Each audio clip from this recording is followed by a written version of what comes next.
Oiê, o meu nome é Camila e eu tenho 29 anos. Eu sou médica veterinária e amo os animais. Desde pequena, sempre tive certeza do que queria para minha vida profissional. Aos 10 anos, eu já pegava gatos e cachorros na rua para cuidar. A minha mãe brigava comigo, mas não tinha jeito. Eu não aguentava ver os bichinhos passando sede e fome. Aos 14, eu tinha curiosidade de saber como se tratava cavalo e vaca quando eles se machucavam. Então, os meus pais fizeram um fundo de reserva para me ajudar quando eu fosse para a faculdade. Eu tinha uma vida totalmente programada, sabia exatamente o que queria em cada etapa. Mas não controlamos tudo o que acontece na nossa vida, não é mesmo? A vida nos prega peças, as quais nunca imaginamos. No Natal, que antecedia o meu aniversário de 16 anos, eu conheci o Júnior. Foi amor à primeira vista. E antes do ano novo, já estávamos namorando e planejando um futuro juntos. Minha mãe dizia que era algo passageiro, pois ele era o primeiro namorado, mas logo viriam outros e chegaria a hora em que o Júnior seria só uma lembrança. Mas eu não aceitava essa realidade que a minha mãe estava me mostrando. Certo dia, eu cheguei a dizer a ela que eu provaria o contrário, que o primeiro namorado podia ser sim o único amor da minha vida, pois isso era o que o Júnior e eu queríamos, ficar juntos para sempre. Namoramos por 3 anos seguidos. Começamos a planejar nossa vida enquanto estudávamos, mas tínhamos um longo caminho a percorrer, já que eu ainda precisava estudar mais 4 anos e ele ainda mais 2. Antes de me formar, eu comecei a trabalhar e comecei a guardar dinheiro também, pois eu queria me casar e morar no que era meu. Mas depois de um tempo, já não senti esse entusiasmo todo do Júnior. Percebi que ele queria sair com os amigos, queria conhecer algumas coisas diferentes daquele mundinho que idealizamos por anos. Um dia eu cheguei a questionar se ele realmente queria estar comigo, e ele me garantiu que sim. Depois de formado, meu salário melhorou bastante. Eu já tinha um bom dinheiro guardado, e então eu comecei a pesquisar apartamentos e casas para comprar, mesmo sem falar com o Júnior, pois eu queria que ele confiasse em mim e eu queria fazer aquilo. Encontrei o apartamento ideal. Contei para ele que me deu a maior força para comprar. Inclusive, passou por minha conta todo o dinheiro que ele tinha guardado enquanto estávamos estudando. Fomos ver o apartamento e ele adorou e disse que estava de acordo com a compra. Mas algo me incomodava, pois ele não falava nada sobre casar. Toda vez que eu tocava no assunto, ele fugia. Apartamento comprado, comecei a mobiliar. Quando estava tudo pronto, o Júnior me chamou para jantar e me pediu em casamento. Foi o momento que eu mais esperei e idealizei em toda a minha vida. Mas não foi como eu pensei que seria. Mas ainda assim, eu estava feliz. Contamos para os nossos pais, comecei a ver o buffet, vestido, enfim, tudo que uma noiva planeja. Minha mãe e sogra eram uma animação total com o casamento. Depois do pedido, passei a perceber que ele passava menos tempo comigo. E sempre que eu perguntava, ele dizia que estava se despedindo da vida de solteiro. Como ele sempre teve muitos amigos, nunca duvidei disso. Um dia minha sogra perguntou se eu sabia que o Júnior saía todas as noites e com quem ele estava, pois aquilo tinha virado rotina. E ela disse que chegava a discutir com ele sobre o assunto. Como eu confiava demais nele, eu falei para ela ficar tranquila, pois quando não estava comigo, estava com os amigos, e eu percebi um certo alívio na voz dela. Estava quase tudo pronto para o casamento, e ele não tinha ido ver a roupa dele ainda, mas sempre brincava que se casaria de shorts e camiseta, pois não gostava de terno, e nós ríamos disso. Quando os convites ficaram prontos, eu pedi a lista de casamento dele, para a gente fazer o planejamento das pessoas que entregaríamos em mãos e que precisaríamos enviar pelo correio também. Ele falou que ainda não tinha feito, que eu devia pedir para a mãe dele, pois ela sabia mais do que ele, quem seriam os parentes e amigos que deviam convidar. Confesso que eu não gostei de ouvir aquilo, mas para não brigar, eu resolvi falar com a mãe dele e fazer somente as entregas com ele.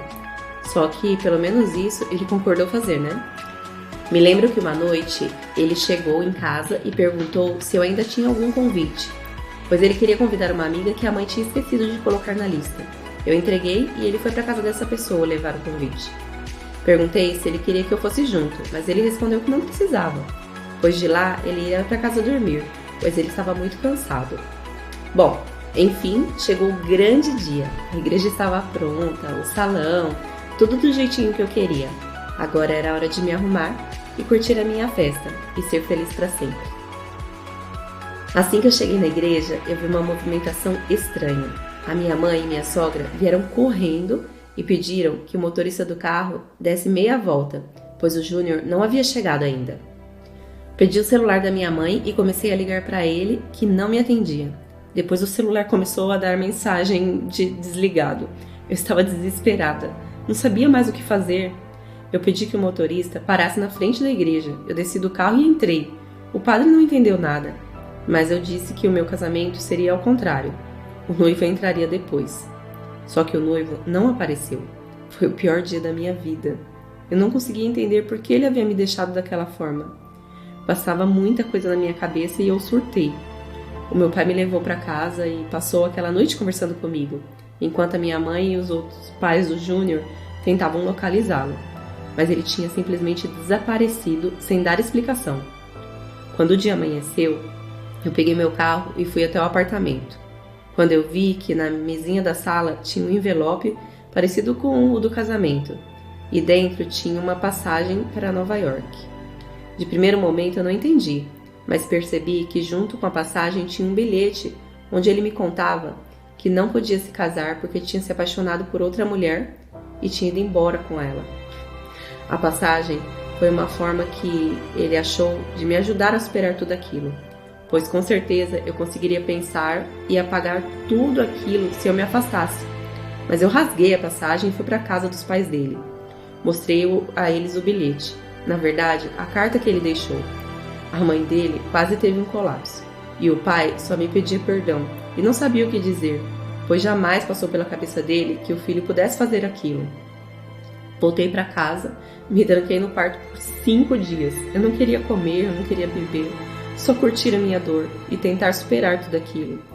Essa foi a maneira que eu encontrei de colocar para fora tudo o que estava sentindo. No dia seguinte eu peguei o celular e liguei para a dona do buffet. Perguntei para ela se tinha direito a alguma coisa, pois a minha festa não havia acontecido.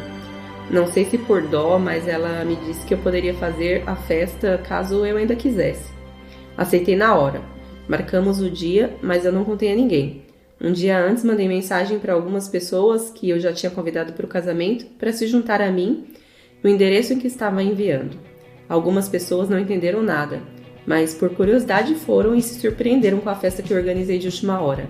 Foi uma noite divertida que eu pude refletir e compartilhar com as pessoas que a vida às vezes nos surpreende. Depois da festa, eu me despedi dos meus pais e fui morar em meu apartamento. Inclusive, avisei os pais do Júnior que eu não daria 1 centavo a ele, só pela vergonha que ele tinha me feito passar e, caso ele quisesse alguma coisa, que estivesse lá e que ele mesmo deveria ir buscar. Passei alguns anos sem ter notícias dele, mas um dia eu estava com meu namorado no supermercado e dei de cara com ele. Estava com cara de cansado ou bêbado, sei lá. Não sei dizer, mas ele parecia não estar bem. Ele tentou me cumprimentar, mas eu só abanei a cabeça que não, pois não havia mais nada a me dizer. Eu havia aprendido a avaliar as pessoas pelos atos e não pela imaginação. Ele não fazia parte da minha vida, mas me ensinou muito sobre a mesma. Hoje eu planejo as coisas com os pés no chão e não forço situações para as pessoas. Entendo e respeito cada um, mas verifico sempre para as coisas acontecerem da maneira correta.